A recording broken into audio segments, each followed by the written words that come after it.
I found this video this morning. It's from the UK, the UK's National Holocaust Center, and it's really beautiful. It does show some comparisons in images that I find very compelling, so I'll be eager to ask you about it afterwards. And it presents choices for us in very moving terms, and they're alliterative, and I love the poetry of it. So listen to the choices presented. And Mackenzie, do you see that anyone is joining us? Because now we're 7:30, so this is our own Lake Highlands area Moms and More Against Racism. It's our own little special remembrance for International Holocaust Remembrance Day. And I didn't learn until today that the reason that we do this on January 27th is because that is when the final liberation happened. Is that what you all understand? Chime in if you know the answer. Yes, that was the date of liberating Auschwitz 76 years ago. Okay, thank you, Svetlana. And we have some of our own members who have stories to share. So thank you all for being here. I'm going to play this video. On Holocaust Memorial Day, we remember that we each have a choice to indoctrinate or educate, to enslave or liberate, to persecute or protect, to spread fear or share hope, to suppress or support, to act with unspeakable cruelty or incredible kindness, to enable genocide or inspire generosity, to divide and segregate or unite and integrate, to stand back and look away, or stand up and look forward, to kill or to save, to hate or to love.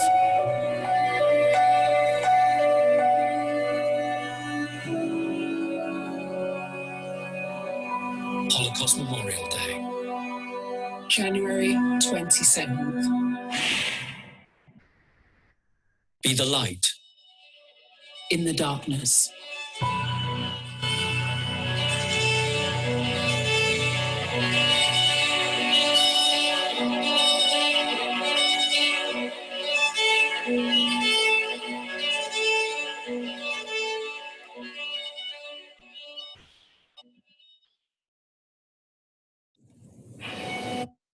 So could you all see that okay? I would love to hear just your reflections on it.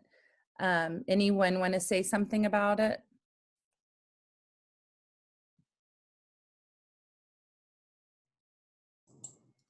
I think one thing that's striking is the image of the man who invaded the Capitol. You know, a lot of times when we're talking about the Holocaust, people think it was so long ago.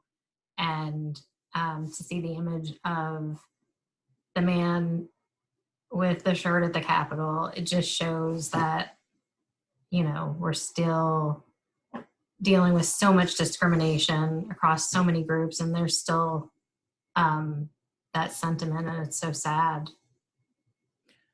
So Liz, I missed, it went a little fast for me. I'll have to look back. What was the image? What was on his shirt?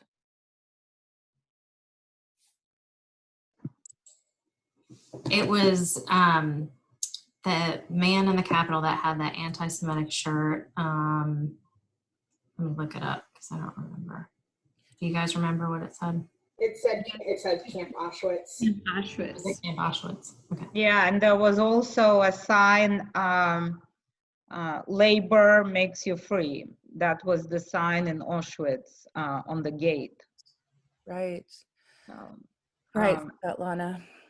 so seeing this, like, I felt like my oxygen was taken away. And I will share my story when we came to America 28 years ago, how oxygen was giving, and now I feel like a wounded bird. So before we go any further, let me read a statement about what the Holocaust was. This is from the U.S. Holocaust Memorial Museum, which I hope someday we can all make a visit to. The Holocaust was the systematic, and we've talked about that word instead of systemic. Systematic means intentional. It's not just there, it's intentional. State-sponsored persecution and murder of 6 million Jews by the Nazi regime and its allies and collaborators. Holocaust is a word of Greek origin meaning sacrifice by fire. The Nazis, who came to power in Germany in January 1933, believed that Germans were racially superior and that the Jews, deemed inferior, were an alien threat to the so-called German racial community.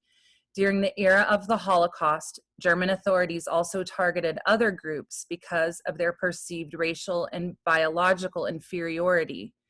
Gypsies, people with disabilities, some of the Slavic peoples, Poles, Russians, and others, Soviet prisoners of war, and Black people. Other groups were persecuted on political, ideological, and behavioral grounds, among them communists, socialists, Jehovah's Witnesses, and homosexuals. So,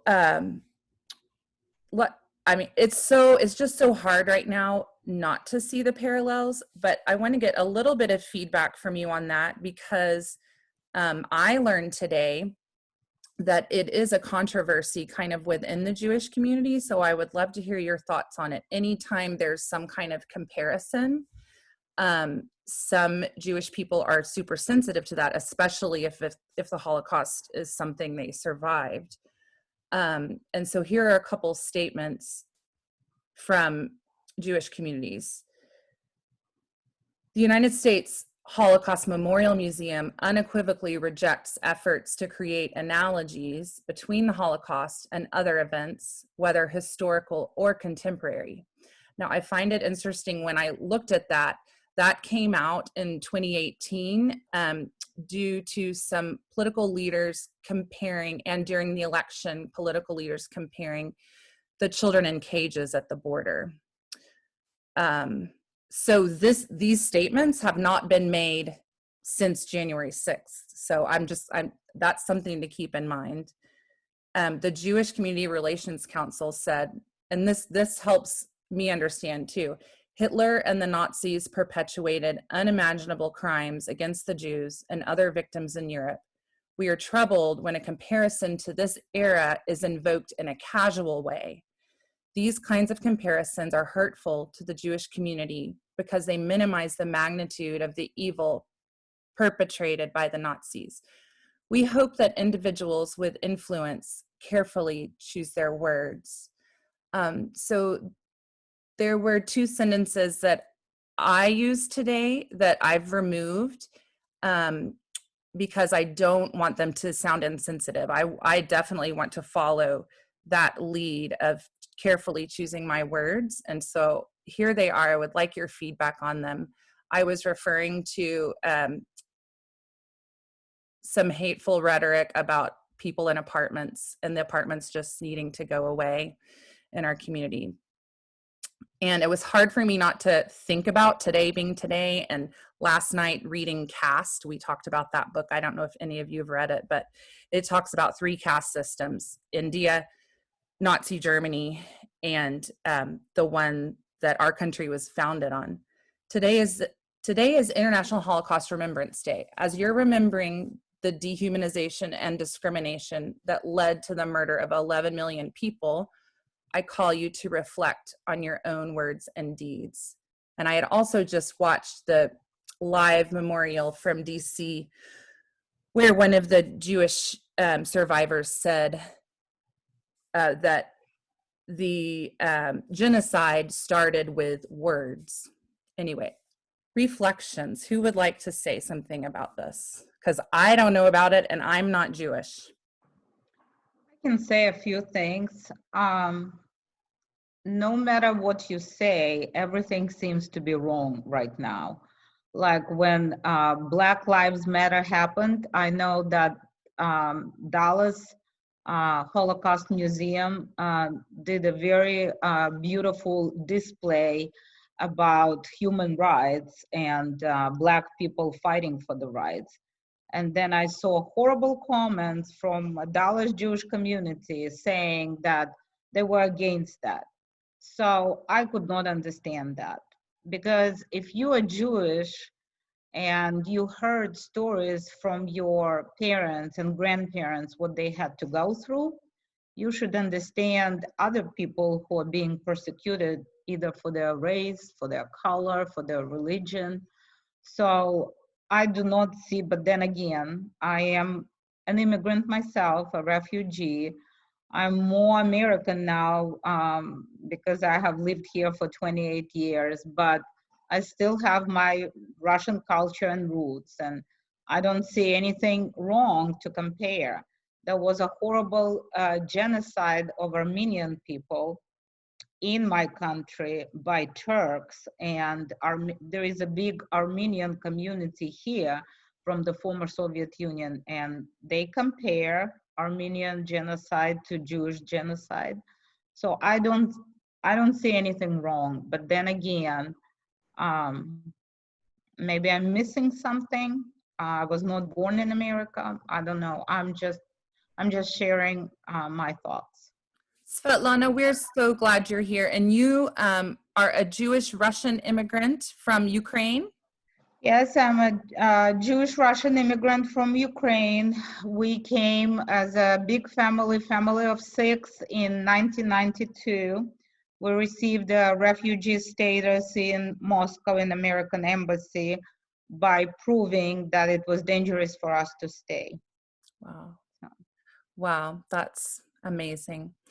Marianne, I know you mentioned that your dad is particularly sensitive to this topic. He is, and I don't know that he would be sensitive to it in the case that Svetlana just described. I know that he's sensitive. It does get thrown around a little bit casually. People like to throw the name Hitler around, and they like to, and I think that in some cases there's a lack of understanding maybe of what the Holocaust was and how personal that is to some people. It doesn't, and I do think I really appreciated at the Dallas Holocaust Museum that they have a whole separate wing on human rights violations, because it is all the same thing. It's all about, and my sister actually commented on the Facebook thread earlier, it's about dehumanizing people. And it starts with words and it escalates from there. And the Holocaust may be the worst example that we have in modern times of it getting to that point, but it all starts with words. So it doesn't bother me. I'm actually, I want to have another conversation with my dad and ask him specifically, because I know that specifically in the museum in DC, there is a Black Lives Matter exhibit, or there was, and he did not like that. He felt like it didn't belong there. And I want to ask him specifically why, but I have not done that yet. That kind of came up today, and I was thinking I really need to find out exactly what's behind those feelings.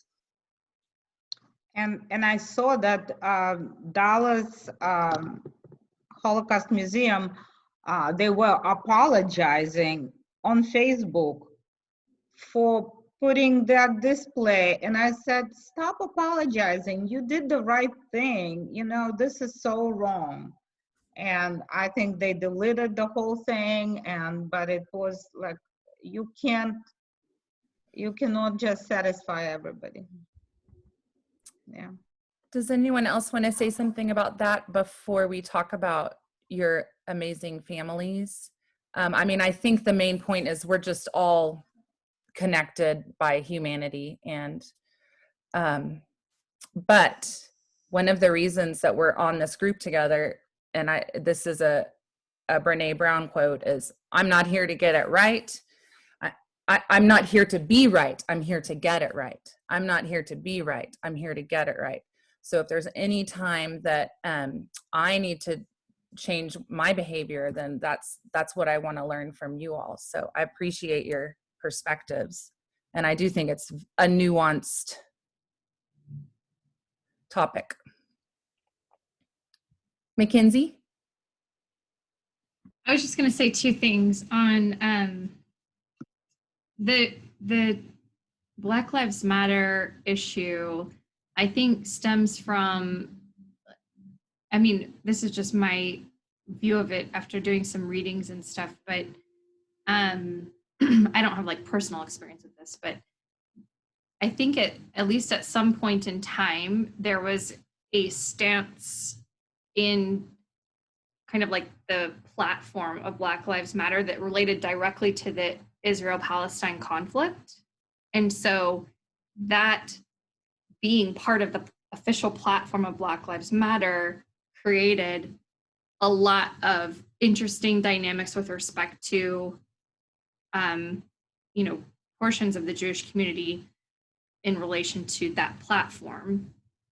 I think that's probably, as things do, gone in a lot of different directions. But I know that there has been historically some tension over that part of the platform. I don't think it's currently in the platform actually, but I haven't read on that recently. I actually did read, and it was when that movement was formed, but I think that's why it divided the Jewish community. You're very right. Well, I would like to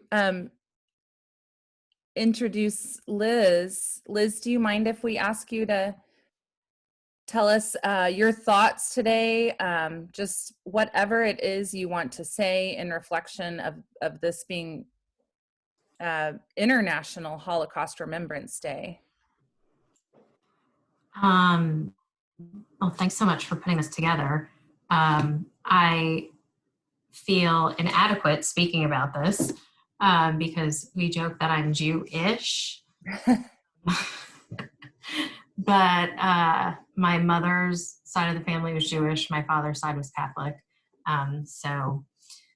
My grandmother immigrated here from Poland. She came over before the war, but she lost a significant amount of her family. Whoever hadn't immigrated over, she lost. And, we were talking about this as a group, that a lot of us aren't religious. And I think we were talking about how that's significant for so many of those people. It's like they didn't want to tell anybody they were Jewish. They didn't want to openly practice Judaism. And so a lot of that, just for a lot of families kind of fell by the wayside. And I sort of had an aha moment that made me sad. A few months ago, I signed up for Ancestry.com because I just wanted, more information. And on my dad's side of the family, it broke everything down so specifically, like, this percentage Irish and this percentage, from Scotland. And on my mother's side, it was just European Jew or something, it was just the most generic thing. So you even, when you are interested in your roots, it's hard to find that information because you just everybody was just wiped out. And you read the stories, but when you think about the humans that are connected to those stories, it is just utterly heartbreaking. So that's really all I have. Well, you had said that even though, how old was your grandmother, do you think, when she when she immigrated here? She was 6. 6. Okay, so 6 or 16. Wait, hold on. She was 16. She was 16. 16. So she knew. I wonder at what point she knew that she'd lost her relatives that weren't able to immigrate. I don't know. And it's like she died when, before I was old enough, mature enough to like think about these things and care and ask these questions. I wish I would have. Yeah, that's amazing. But so she just never really talked about it. No, and it's funny because she had an older sister, and I remember after my grandmother died, going with my mom to my grandmother's older sister's house, and her older sister kept kosher and was very strict. And I just remember being in her house thinking, I can't believe this is my grandmother's sister. Like when I was young, I'm like, she's really into the Jew. My grandmother wasn't. This is so weird.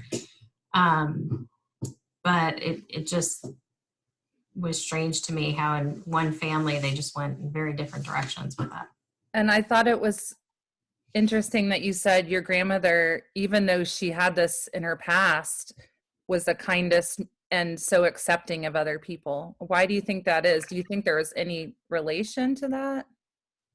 I mean, absolutely. Again, when I was younger, I didn't know it at the time, but I remember especially comparing my dad's side of the family and my mom's side of the family, because my what used to stick out to me was my dad's side of the family was Catholic, and my great aunts and grandmothers, they went to church 2 times a week. They'd spray, holy water all over. They were, really into going to church. But pulling out of the parking lot, there would be like, slurs, like, I don't want to repeat the slurs, but, these things would come out of their mouths. And I'd be like, okay, wow, we're just leaving church. But then I compared it to my grandmother who, wasn't very religious, but would never, ever, ever say an unkind thing about anyone. So that just stood out to me. I didn't really understand all the dynamics as a child, but I noticed those things. Liz, at the end, when we remember families and light candles, do you know the last name of? Say it again. Perlstein and Führer. Will you spell it for me? Perlstein. Okay. And Führer, Fuhrer. Okay, that's good. Thank you. Thank you so much, Liz, for sharing your story. Jennifer, would you like to go next? Sure. Just any thoughts you have. What? Oh, thoughts. Any thoughts you have. Yeah, I don't, like I think any, Jewish person, I have family that perished in the Holocaust, but my grandparents on both sides were already in the United States. My paternal grandfather fought in World War II. I think he was in France, but so I don't know any of their names or anything, but growing up in a somewhat religious household, you learn everything. I have been to the Holocaust Museum in DC. I went there in 9th grade. But even more importantly, when I was a junior in high school, I participated in the March of the Living, which is a program where you go and spend typically a week in Poland and then a week in Israel. And I actually went in 2005 as well when I was an adult. But obviously, when I was, in high school going, it was, an experience you can't even really describe, going to the concentration camps. It's called the March of the Living because there were lots of death marches, but for Auschwitz, that was primarily a work camp, and Birkenau was the death camp. And so they would march from Auschwitz to Birkenau. So everyone on the March to the Living, thousands and thousands of people from countries all over the world, countries you wouldn't even expect to have the delegation there would march together all in our blue jackets from Auschwitz to Birkenau. And I just remember getting the like eeriest feeling when we passed into Birkenau and you could still see the guards towers up. So that just gave me a chill again. So we did that, and then we visited a few. We went to the Warsaw Ghetto. We visited the Jewish Quarter in Krakow. We went to Treblinka, which is pretty much not there. Anything in Treblinka is just memorials, because the Nazis were able to destroy it before it was liberated. But on the other hand, we went to Majdanek, which is the best preserved of all of the concentration camps, because apparently there the Nazis were inept and didn't destroy everything. And I think it was at Majdanek I had an asthma attack because they had all these shoes. I don't know, I don't think it was at Auschwitz, I think it was Majdanek, had all these shoes, kids' shoes, adult shoes, everybody's shoes, and it was just too much. So, so that's really kind of my personal experience with the Holocaust is visiting these concentration camps. And I mean, I recommend it to anyone who can do so. You know, Auschwitz is more museum-like, but there's still so much to gain from it. So that's really my. So, Jennifer, you were in a teenager when you did that? Yes. Was it with a group? Yeah, I went through, there's various delegations you go through. I went through BVYO, which is a Jewish youth organization for high schoolers, international BVYO. So I went with them. I guess I was a junior in high school. And so I went in 96, and then they kind of did an alumni group. So I went again in 2005 when I was a little bit older. So. That's an amazing experience. I'm so glad you got to do that. It gave me chills hearing you talk about just the marching that you did. And was it just the sight of the shoes and numbers of them that made? Yeah, it was. Yeah, I just got too emotional and had a asthma attack. I had a couple of. I had an asthma attack there, and when I went in 2005, I got really sick, and I didn't get to participate in the march. It was actually very cool because I was too sick to participate because I was having stomach issues.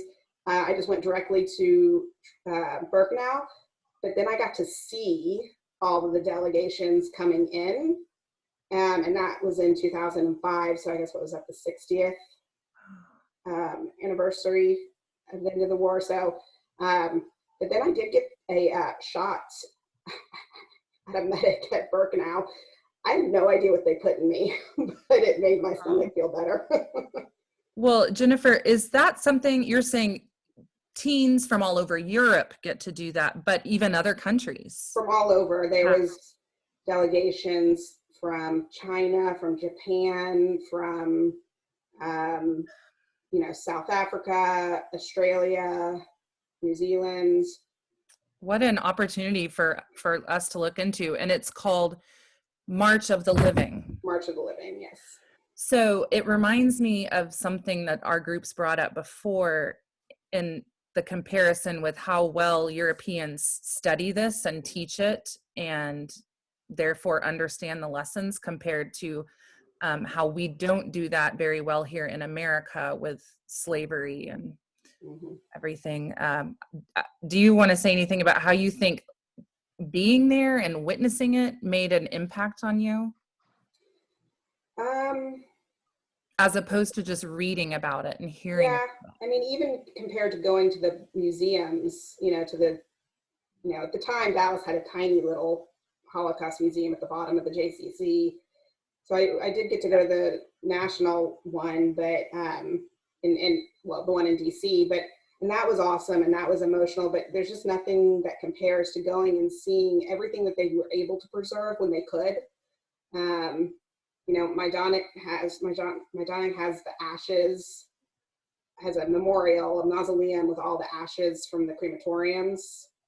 That I remember pretty vividly. I did look for my pictures. I did find some, but apparently I was a very terrible picture taker. And apparently I swear I took some pictures I couldn't find, but that was before it was easy with our phones. I remember, I think you and I are about the same age. My husband and I actually went to Dachau as one of our stops on our honeymoon, believe it or not, but definitely an experience that I recommend to anyone. Thank you so much. And Jennifer is going to lead us at the end. We're going to light some candles, and she is going to, is it a song that you sing, the Mourner's Kaddish? No, you chant it. It's a chant. So thank you so much for being willing to do that.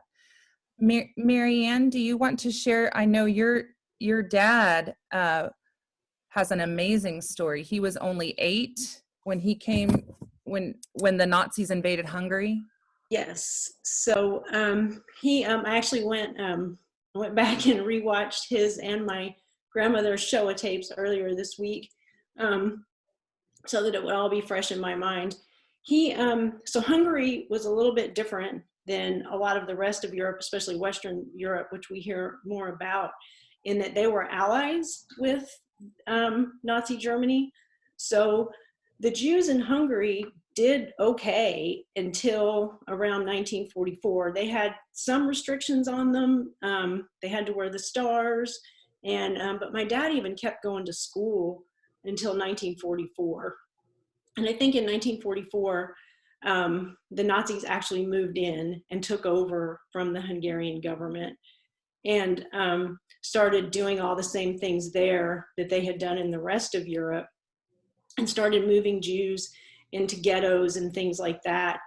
And so up until that time, my family they were living in pretty close quarters. Like I think there were 52 of them in an apartment at one point in time, because the Nazis kept moving them further and further, like making the Jewish sector smaller and smaller.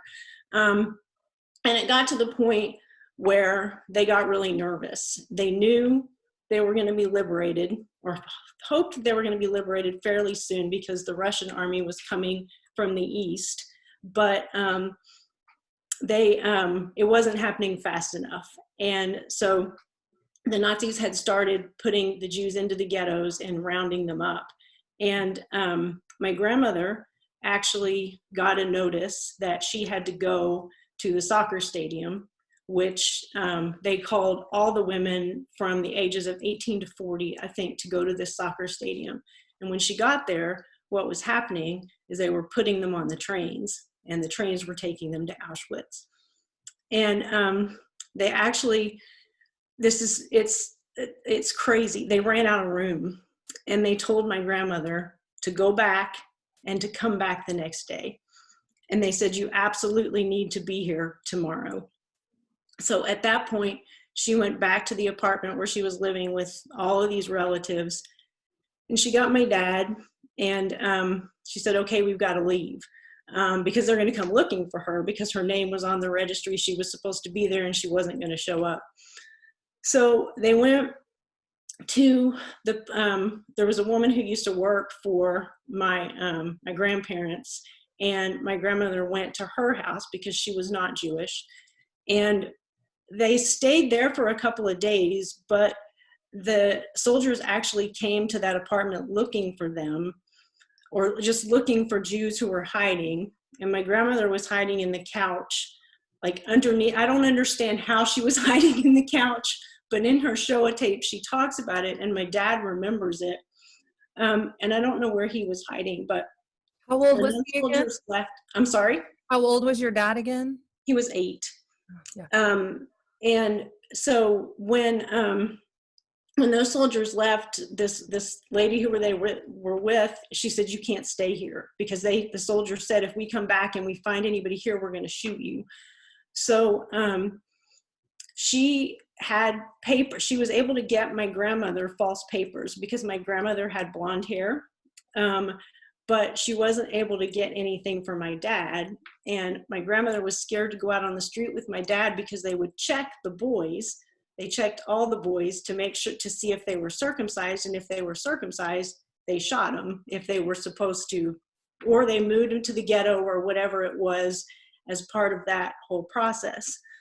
So she decided that she would take my dad to the Jewish orphanage, which was being run by the Red Cross. And she thought he would be safe there because she knew liberation was coming. It was a matter of days. So she dropped him off at the Red Cross, and she went into hiding with these false papers. And she went to like a different part of, this was all in Budapest, sorry. I didn't give a whole lot of background. And so my dad was in this Jewish orphanage for a few days. He ended up contracting scarlet fever. So when the Nazis came, this is another crazy miracle thing that happened. When the Nazis came to the orphanage, because they did, to get all the kids there and put them into the ghetto so they could then be shipped off, my dad and two other boys were kind of quarantined because they had scarlet fever. And my dad remembers the soldiers looking into that room and the officials at the orphanage saying, they're contagious, they have scarlet fever. And they just kind of stuck their head in, and then they walked away. So the orphanage was basically abandoned. And so they took my dad and these two other kids, they shipped them out to this hospital that was actually taking care of Russian soldiers about 30 miles outside of Budapest. And they stayed there until the war ended. They actually got some care there. But they ended up being abandoned there too because it was in a war zone. And so basically he was left, the war ended, it was him and a 10-year-old and an 11-year-old, I think. And the three of them walked and made their way begging for food back to Budapest, and were able to find my grandmother, and they were reunited. And this whole time, I missed another part. This whole time, my grandfather was in a work camp. It was a work camp that supplied the Hungarian army. So he was safe because he was actually in a part of Hungary that got liberated sooner. So there's all these just crazy things that happened that allowed them to survive. And then my dad ended up immigrating here, and he immigrated to Canada in 1952, and he brought my grandparents over in 1956. But a lot of the rest of our family was not that fortunate and were picked up off the street or just all different kinds of things, because there was this mad rush at the end of 1944 to kill as many Jews as possible but in Hungary. There were a total of 800,000 at the beginning, and at the end there were, the numbers are like, it's somewhere around 200,000 to 400,000. Anyway. My God. So yeah, a kind of a series of miracles. Mary Ann, when did you learn this amazing story, which does sound like a movie? It's interesting. I can remember it. I remember it in bits and pieces. I can remember my grandmother telling us little bits of it when we were really, really little. But not, I mean, obviously we didn't know what the Holocaust was. I don't remember learning about that until I was probably 10 or 11. And I can remember my dad talking about it. I can remember him talking about being in the orphanage, having nothing to eat, eating potato peels, walking through, just little bits. I didn't learn the whole story, honestly, until I watched their Showa-tapes. When they did those, I think it was in 97, they did those Showa-tapes, and then I watched those, and it was like, okay, here's the whole, because obviously there's a lot to the story that I did. I tried to make it as succinct as possible, but yeah. How did that story and those, I mean, obviously your dad, that was in his formative years. How did it change their lives going forward? What did they have happy lives? They, it's, my sister and I actually talk about this a lot. I mean, our dad he's a he's still working. He's 80. He's about to be 85. He's a professor at the UNT Health Science Center. He researched heart disease for most of his career, and now the last part of his career, he's been researching new ways to deliver cancer drugs to the body. Anyway, so he's had a very accomplished life. He doesn't, I don't think he experiences joy the way a lot of people experience joy. He has kind of, just kind of one, I don't know. My sister and I've talked a lot about it as we've gotten older. I don't know that he can be like truly happy, which I don't want to talk about that too much because it's going to make me really sad. But he hasn't ever had therapy or anything because that's just not, and my grandmother most certainly didn't. I do think my grandmother was happy at times. She lived until she was 94. Anyway, so yeah. Do you think they, and Mallory asked this question, do you think they have any sense of it being a miracle? I heard you say that. My dad, in his show a tape, he talks about that. He talks about just how crazy it is, this whole, and I do remember from the time I was really, really little saying that scarlet fever saved my dad's life. I didn't even 100% understand what that meant, but just that was such a weird thing to have happened because it actually killed a lot of people a long time ago. But yeah, I think my dad definitely sees it that way. I think it drove him professionally for sure. And it also, I know Liz talked about this, my mother was not Jewish, and so we weren't raised with religion at all. But my dad went back to it. And I think that has meant a lot to him. He went back to it and embraced it fully. And I think that has brought him a lot of peace. Wow. Thank you so much for asking their story. I'm so glad you have it now, that it's part of your heritage. Is there a last name you want to share for the relatives they had that didn't survive? So their last name, our last name was Lustig, which is Luztig. Mm-hmm. And they changed it after the war to Lacko, which is a common Hungarian name. They don't pronounce it that way, but yeah. Wow. Marianne, I'm sure you have lots more to share. Thank you so much. Do you have children that know this story?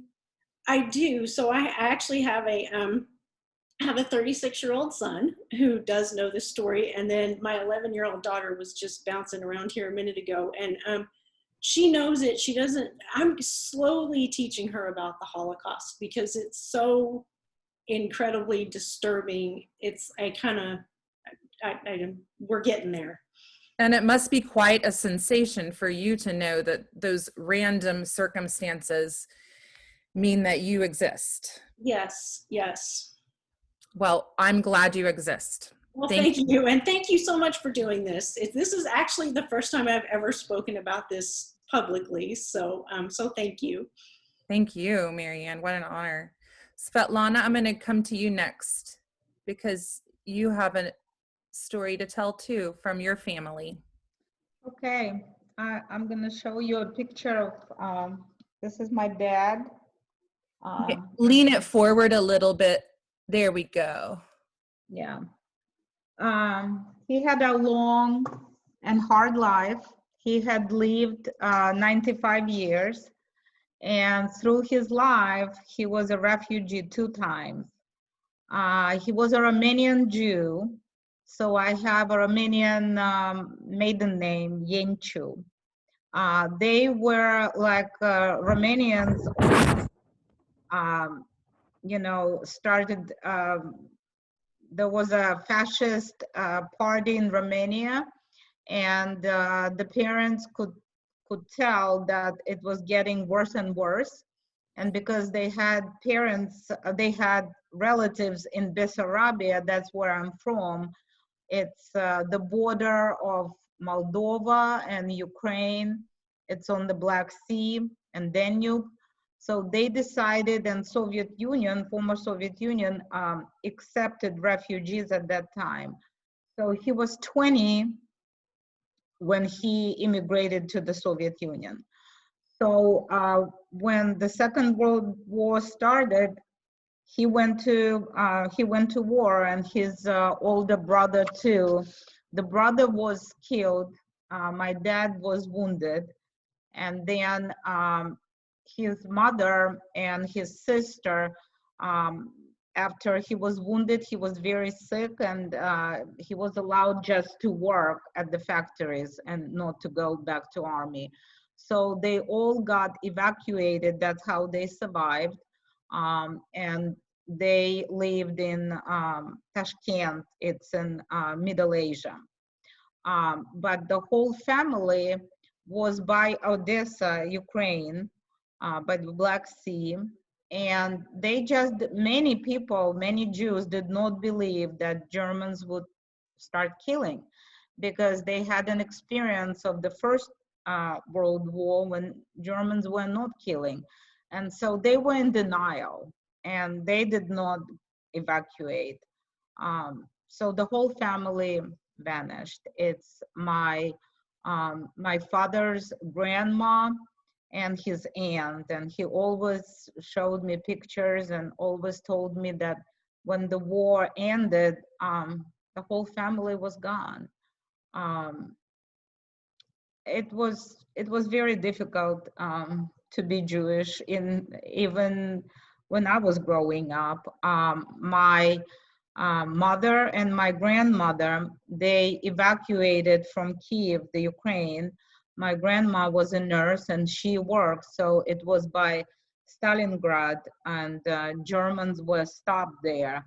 But they were like maybe a few kilometers from the front, that they were scared that they would be killed too. So that's how they survived. But being Jewish in the Ukraine was always hard. I grew up on my grandmother's stories that because of Jewish pogroms at the beginning of the 20th century. So my grandma's parents were killed in pogroms because he was a rabbi, but they were just killed by an axe. And two, the younger sister was hiding under the sofa, same story, and she saw how the parents were killed. And then, I grew up during the Soviet era, and I always felt like a second-class person. In the Ukraine, it wasn't a religion. Religion was forbidden, period. No matter if you were Christian, Catholic, Muslim, Jewish, there was no religion. I mean, people did it. They hid it at home, especially older people who remembered how to do it. But my generation, we didn't have that. Everything, there was a beautiful language that is practically dead. It's European Jewish language, Yiddish. And I grew up hearing it because my parents were very fluent in it, and my grandmother. But for some reason, because we had to hide who we were, they would always use that language not to teach us, their children or grandchildren, and they would use us when they didn't want us to understand something.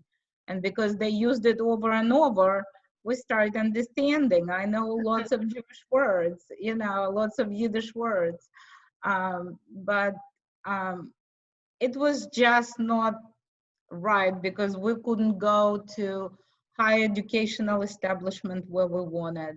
We had to go to Siberia. That was easier to get accepted. It was just, you name it. When we had the possibility to immigrate, we were so lucky. I was young. I was 27. I was lucky. I was the only one who knew English, because I went to an English school. My parents, it was just prestigious to learn foreign languages. And I learned English since I was 7. And then I chose that for my profession and learned it on a professional level, at a university level.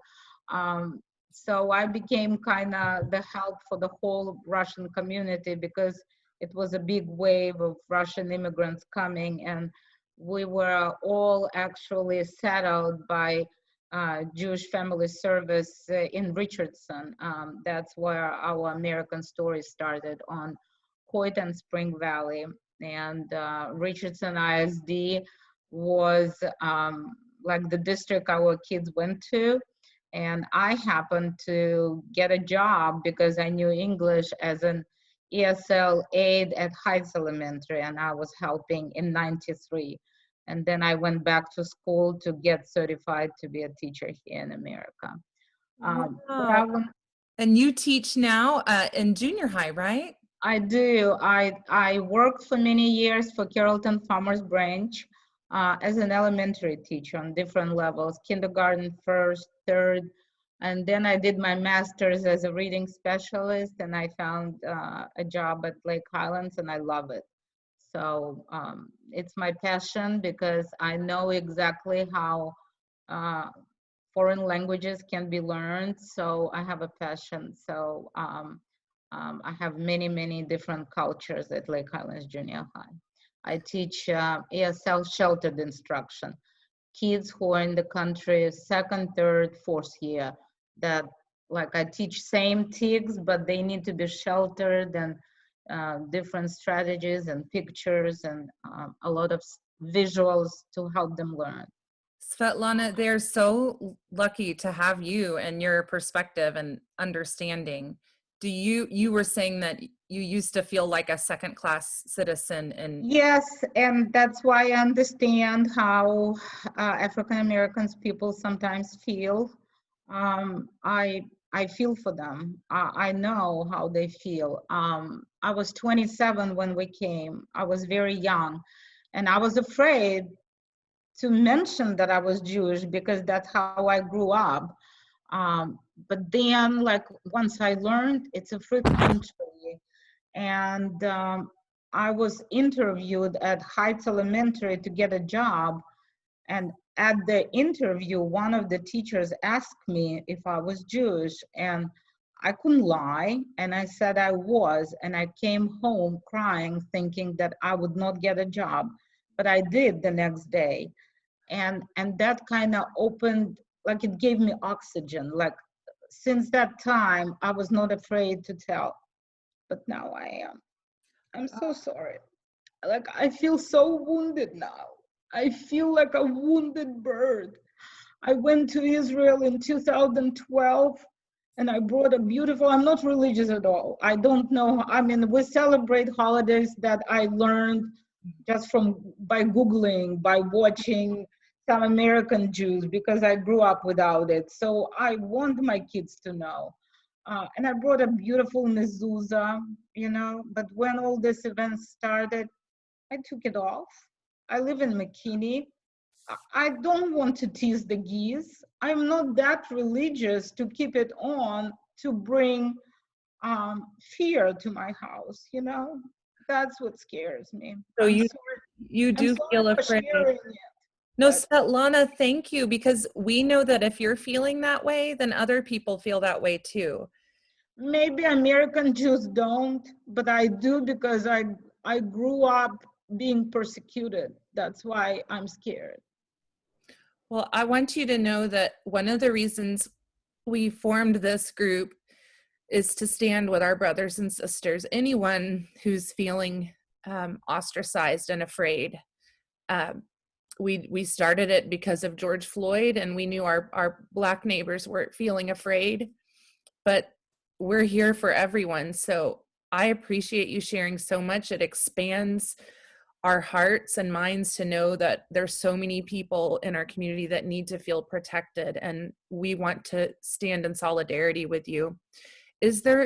What is one thing someone listening who wants you to feel welcome and safe, what is one thing they could do for you or any other Jewish neighbor to help you feel that way? People need to stand up. They cannot be just indifferent. When I teach Holocaust, there is a good book that I use, and it's using allegory how animals were coming and different animals were saying, but this is not for me, we're gonna be okay. And then the next day they came for them, but this is not us, we're gonna be okay. So I hope if something happens, Jews are stronger now, because I've seen when this horrible event started in New York and different religious communities were like, you know, like not nice treated. So young men formed special teams to protect those streets. So Jews learned a lesson too. They are not going to be just like sheep going to, you know, concentration camps. I hope so. Like people are going to defend themselves. I just want people to understand that we're all humans and it doesn't matter what race, religion, we need to love each other. We need not to show indifference. We need to stand up. We really do. Svetlana, thank you so much for sharing your story. And your family's name is Yenchu. Yenchu was my dad's name, but the family that vanished, the last name is Lis, L-I-S, Lis. And the word that you used when you introduced yourself in the comments this weekend was vanished, and that really strikes me. Just vanished. Yeah, they did. They didn't go to concentration camps. They just had huge graves where they made them dig their own graves and they killed them. So. Mackenzie, I know you've talked about, I'm putting you on the spot. I know you talked about what Svetlana was saying, Jewish communities and place temples and schools feeling the need to add more security. And I will say that we know someone in our group whose teenager just had some racial slurs sent her way, and as a Jewish teenager, and so we know things are happening. Mackenzie, what would you say? What can we do? I know you've talked about the preschool. I would just echo what Svetlana said. I mean, I think it's really important for everyone to kind of educate themselves and stand up against hate in a very affirmative way. Don't just be passive on this stuff. You know, what I mentioned to Lowry, a few months ago was my kids go to school at the Early Childhood Education Center at Temple Emmanuel. And there had been a synagogue shooting, and it just took, like, I almost couldn't drop them off at school that day because, temples and synagogues have been targeted, and, they've been targeted for a long time. Like, it's nothing new to have security at temples and synagogues. That's something that has, really happened throughout, like, as far as I go back, which is, almost 40 years. But, so we're used to seeing threats against these houses of worship to the degree that there's a need for protection pretty much across the US. But there's a rapid rise and increase of anti-Semitic acts in our country in the past 4 years. The data doesn't lie, it's going up. So it's just increasingly scary. And I just think having the awareness and education and standing up against hate, it's extremely important. Thank you, Mackenzie. I'm going to share one short, very inspiring video, and then we'll have our mourners Kaddish if you want to get your candles ready to light. And if you're at home and want to light a candle with us, you're welcome to do that too.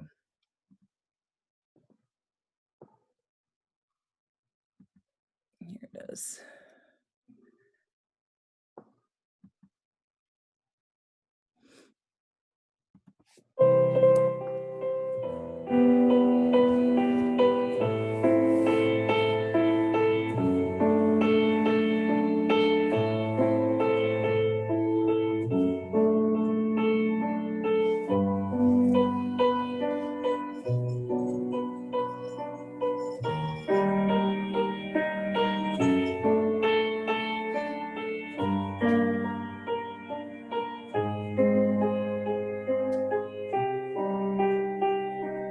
think human beings are capable of wonderful things, and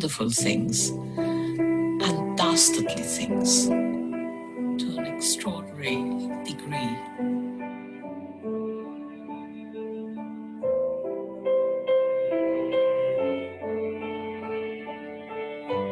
You need social courage. Social courage means taking responsibility not just for yourself in society, but also for others. You know that we all feel responsible for each other. Can that be taught? I don't know. I think it is taught by example rather than through a book.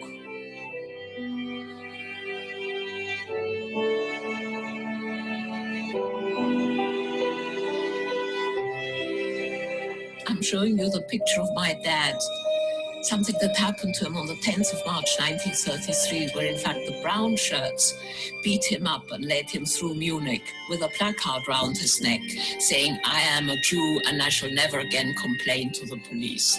I was at home when he came home, so I got up and tiptoed down the corridor.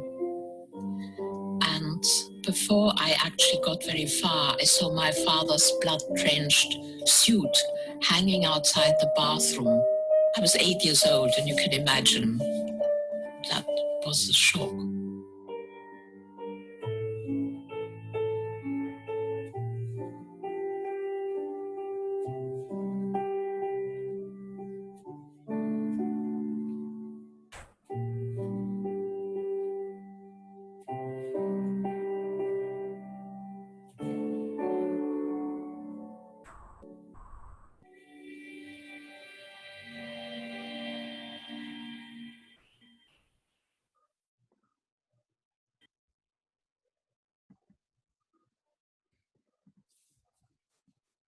So thank you for watching that.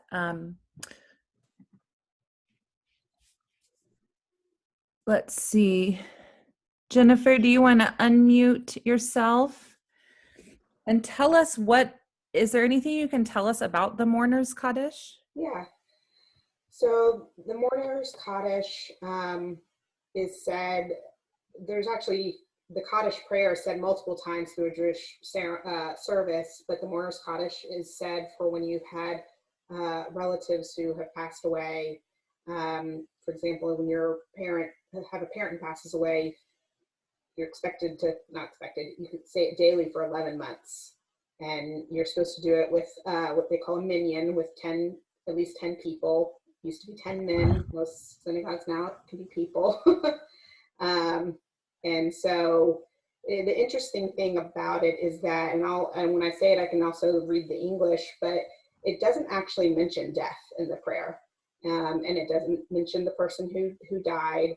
It really talks about God and, you know, the greatness of God, and kind of, I guess, is it meant to kind of connect that you are still connected to your loved one through, you know, maybe that, if you have that belief in God. So, so I think it is appropriate still to say it.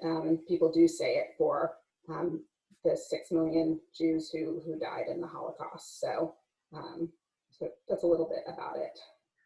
Well, as you lead us in it, we will light candles in honor of the 11 million victims of the Holocaust, including the families from Poland of Jennifer's grandma and grandpa, including Mary Ann's family, the Lutzigs from Hungary, who passed away in the Holocaust, including Liz's family, the Pearlsteins and Führers. Did I get that right, Liz? Including the family of Svetlana, the Lises in Russia. Ukraine. In Ukraine. And if any of you watching have families or names you want to put in the comments, please add them while we're lighting our candles. Okay, Jennifer. Okay. Right. Yitgadal v'Kadash Shemei Rabbah. Ve'alma divirachu te ve'amlich machu te. V'chayechon u'v'yemechon u'chaye dechol Beit Yisrael. Ba'gala u'yizman kari v'imru. Amen. Yehi Shmei Rabbah mevarach le'olam u'mei maya. Yitbarach v'yishtabach v'yitpa'ar v'yitroman v'yitnaseh. V'yithadar v'yithaleh v'yithalal Shemei Kedusha b'richu. Le'elam minchol birchata v'shirata, tushbechata v'nechemata. Damiran v'yalma v'yimru. Amen. Yehi shlama rabba min shemaya, v'chayim aleinu v'akol Yisrael v'yimru. Amen. Osei shalom b'mromav, hu yaseh shalom, aleinu v'akol Yisrael v'yimru. Amen. And the English is, exalted and hallowed be God's great name in the world which God created according to plan. May God's majesty be revealed in the days of our lifetime and the life of all Israel, speedily, imminently, to which we say Amen. Blessed be God's great name to all eternity. Blessed, praised, honored, exalted, extolled, glorified, adored, and lauded be the name of the Holy Blessed One, beyond all earthly words and songs of blessing, praise, and comfort, to which we say Amen. May there be abundant peace from heaven and life for us all and all Israel, to which we say Amen. May the one who creates harmony on high bring peace, I think that's supposed to say, to us and to all Israel, to which we say Amen.